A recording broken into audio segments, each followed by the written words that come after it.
श्री शिवाय नमस्तुभ्यम दोस्तों, आप सभी का मेरे चैनल पर बहुत बहुत स्वागत है। कैसे हैं आप सभी? आशा करती हूँ आप सभी लोग स्वस्थ और अच्छे होंगे। तो दोस्तों, आज मैं आपके साथ शेयर करने वाली हूँ तुलसी विवाह की पूजा विधि और इसमें क्या क्या सामग्री चाहिए होती है और तुलसी विवाह शालिग्राम जी के साथ कैसे कराया जाता है। अगर शालिग्राम जी आपके पास नहीं है तो आप किन के साथ तुलसी जी का विवाह कर सकते हैं। अगर वह भी आप नहीं कर सकते तो आप तुलसी जी की पूजा कैसे कर सकते हैं। इस वीडियो में बने रहें। वीडियो अच्छा लगे तो लाइक शेयर जरूर कीजिएगा। तो सबसे पहले आपको करना क्या है, सभी के घर में तुलसी जी होती हैं। 12 नवंबर को बड़ी एकादशी है। इस दिन भगवान विष्णु अपनी योग निद्रा से जागृत होते हैं। इस दिन तुलसी विवाह का बड़ा महत्व है। तो जो भी व्रत रखते हैं वह भी तुलसी विवाह कर सकते हैं और व्रत ना करते हो वह भी तुलसी विवाह कर सकते हैं। सबसे पहले सुबह उठकर आपको ब्रह्मा मुहूर्त में तुलसी जी की पूजा करनी है, यानी कि आपको उनको जल चढ़ाना है और आपको फूल, हल्दी, कुमकुम, रोली, अक्षत, प्रसाद इत्यादि का आप भोग लगाना है और सुबह आपकी ये पूजा हो गई। शाम को आपको प्रदोष काल में शुभ मुहूर्त में आपको पूजा करनी होती है। इसके लिए आपको करना क्या है, सबसे पहले तुलसी जी आपको लेनी है, उनको लाल चुनरी से आप सजा दीजिएगा और आप चाहे तो उनके ऊपर चुन्नी उड़ा दीजिएगा। और इस तरह से आपको शालिग्राम हो, शालिग्राम भी साथ में रखने हैं या फिर शालिग्राम ना हो तो लड्डू गोपाल के साथ भी आप उनका विवाह की पूजा कर सकते हैं। तो सबसे पहले आपको क्या करना है, सुहाग की चीज़ें लेनी हैं। सुहाग की चीज़ों में आप मंगलसूत्र, रुमाल, बिंदी, मेहंदी, महावर, बिंदी, इस तरह से ये चीज़ें आप ले सकते हैं। बिछी वगैरह भी आप ले सकते हैं। आपको 11 दीपक भी लगाने हैं, चाहे तो आप कोरे दीपक भी तैयार कर सकते हैं लंबी बाती के, या फिर आप पुराने दीपक को भी तैयार कर सकते हैं। आरती के लिए पंच दीपक तैयार कर लीजिएगा और 108 बाती का दीपक भी अगर आप जलाना चाहें वह भी आप घी में तैयार करके रख लीजिएगा। तो देख सकते हैं यहाँ पे 11 दीपक मैंने तैयार करके रखे हैं। और इस दिन चावल की खीर नहीं बनाई जाती दोस्तों, प्रसाद में आप कुछ भी रख सकते हैं, मिष्ठान मिठाई वगैरह भी रख सकते हैं। मैंने यहाँ पे साबूदाने की खीर बना के रखी है, आप चाहे तो मेवों की भी खीर बना के रख सकते हैं। फल रख सकते हैं, आंवला, सिंगाड़ा जरूर रखिएगा।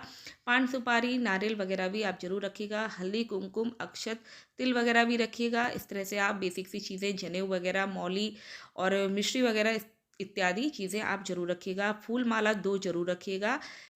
दक्षिणा भी अवश्य रखिएगा। इस तरह से सुपारी, हल्दी की गांठ, लौंग, इलायची। गठबंधन के लिए आप एक पीला कपड़ा और लाल चुनरी भी रखिएगा और आप दक्षिणा जरूर रखिएगा। जनेऊ, मौली इत्यादि इतनी सामग्री आपको रखनी होती है और आप मखाने, पंचमेवा भी रख सकते हैं।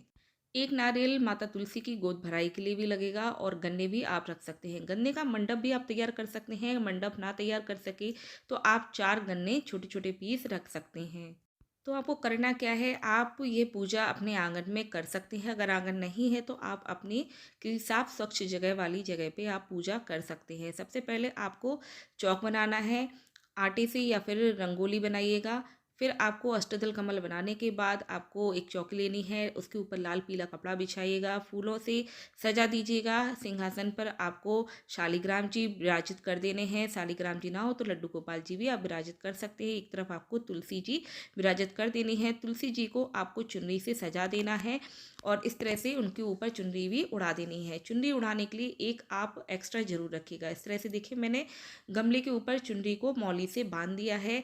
अगर आप सजा सकते हैं, साड़ी पहना सकते हैं तो जरूर पहनाइएगा। वहाँ पे आपको गणपति जी को सबसे पहले स्थापित करना होता है और एक घी का दीपक जरूर तैयार रखिएगा। सबसे पहले घी का दीपक आपको तैयार करके रखना है। जैसे नॉर्मल पूजा होती है उसी तरह से भगवान का नाम लेके आपको पूजा करनी है। तो सबसे पहले आप उनको जल अर्पित कीजिएगा। फिर आपको हल्दी, कुमकुम, रोली, अक्षत, तिल वगैरह भी अर्पित करने होते हैं। जनेऊ अर्पित कीजिएगा शालिग्राम जी को। माता तुलसी को मौली अर्पित कीजिएगा वस्त्र के रूप में और उनको चुनरी उड़ाइएगा। सुहाग का सामान अर्पित कीजिएगा और इस तरह से इत्र लगाइएगा। सुहाग के सामान में जैसे कि चूड़ी होती है तो चूड़ी को तुलसी जी को ऊपर निकाल के चढ़ा दीजिएगा। बिंदी को बिंदी के पैकेट से निकाल के लगा दीजिएगा। थोड़ा सा महावर, मेहंदी भी निकाल के थोड़ा सा उनको टच कर दीजिएगा। इस तरह से आपको सुहाग के सामान आपको चढ़ा देने हैं। फिर आपको धूप बत्ती दिखा देनी है और आपको इस तरह से विवाह के लिए ये आपको देखिए, देख सकते हैं मंगलसूत्र शालिग्राम जी को टच करके छुलाकर उनको तुलसी जी को मैं पहना रही हूँ। इसी तरह से चूड़ी वगैरह सब इस तरह से पहना देंगे, चुनरी भी टच करके उड़ा देंगे और जो 2 हार लिए हैं फूलमाला के उनको एक दूसरे को टच करके पहना देंगे। फिर आपको मिष्ठान वगैरह का प्रसाद लगा देना है, खीर वगैरह का प्रसाद भी लगा देना है। फिर आपने जो गठबंधन के लिए पीला कपड़ा और लाल चुनरी ली है, उसमें आपको दोनों को जॉइन करना है। दोनों को पहले बीच में, उसमें आपको हल्दी की गांठ, 1 रुपए का सिक्का और सुपारी इस तरह से आपको रख के गांठ लगा देनी है और आपको गठबंधन करके आप दोनों को उड़ा देना है साथ में। तो इस तरह से गठबंधन हो गया। थोड़ा सा सिंदूर निकाल के शालिग्राम जी को टच करके माता तुलसी जी को अर्पित कर देना है। इसी तरह से जयमाला भी टच करके अर्पित कर देना है। तुलसी जी को टच करके शालिग्राम जी को चढ़ा देना है, शालिग्राम जी को टच करके तुलसी जी को अर्पित कर देना है। और आपको हवन करना है। आप चाहे तो होम हवन भी कर सकते हैं। माता तुलसी शालिग्राम जी का हवन कर सकते हैं। वहाँ पे भी आपको हल्दी कुमकुम अक्षत वगैरह सब चढ़ा देने हैं। प्रसाद होम वगैरह आपको कर देना है और नारियल भी चढ़ा सकते हैं। इस तरह से आपको पूजा कर लेनी है। फिर आपको तुलसी माता की आरती कर लेनी है, चाहे तो आप विष्णु भगवान की आरती कर दीजिएगा। और इस तरह से आपको फल मेवे वगैरह सब चढ़ा देने हैं। इस तरह से सारी पूजा जो है संपन्न होती है दोस्तों। आपको क्षमा याचना करनी है और आपको दक्षिणा चढ़ानी है। तो इस तरह से मैंने पूजा की है। आप देख सकते हैं चूड़ी भी मैंने चढ़ा दी है, मंगलसूत्र भी इसी तरह से चढ़ा दिए हैं। सारे 11 दीपक जलाकर आपको दिखा देने हैं।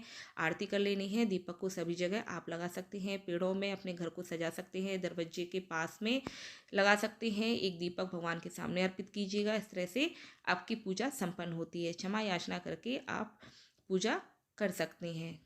और दोस्तों ये पूजा की सामग्री नेक्स्ट डे आप उठाकर रख सकते हैं, तुरंत आपको नहीं हटानी है। और तुलसी जी को कम से कम 4 से 5 दिन इनको पूर्णिमा तक ऐसे ही रखा रहने दें। शालिग्राम जी अगर साथ में हैं, उनके साथ आपने विवाह कराया है, तो शालिग्राम जी को तुलसी के अंदर ही किसी चीज़ के ऊपर आप अच्छे से विराजित कर सकते हैं। उनको पूर्णिमा तक उनके साथ में ही रहने दीजिए और रोज़ जल अर्पित कीजिएगा, पूजा कीजिएगा। अगर आपने लड्डू गोपाल जी के साथ विवाह कराया है, तो लड्डू गोपाल जी को नेक्स्ट डे अपने मंदिर में आप स्थापित कर सकते हैं। चलिए दोस्तों, अगर आपको वीडियो अच्छा लगे तो लाइक कीजिएगा, शेयर कीजिएगा, मेरे चैनल को सब्सक्राइब जरूर कीजिएगा। मिलते हैं नेक्स्ट वीडियो में। नमस्कार दोस्तों।